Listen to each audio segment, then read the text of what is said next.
Artificial reef किंवा कृत्रिम शैलभित्तिका हा केंद्र शासनाच्या प्रधानमंत्री मत्स्य संपदा योजनेतलाच एक भाग आहे. फार मोठ्या प्रमाणामध्ये ट्रॉलर, पर्सिन यासारख्या यांत्रिकीकरणामुळे मत्स्य उत्पादनामध्ये आता घट होत चाललेली आहे.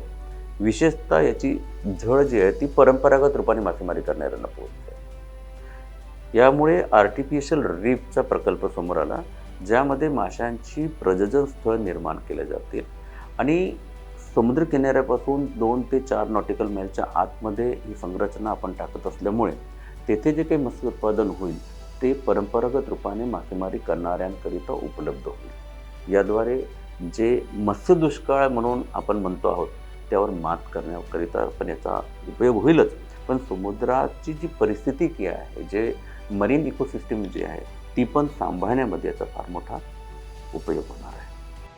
आणि याच्या संरक्षण संवर्धनाच्या जबाबदाऱ्या आपण एक आर्टिफिशियल रीफ एकेका सोसायटीने दत्तक घ्यावी या संकल्पनेतून आली.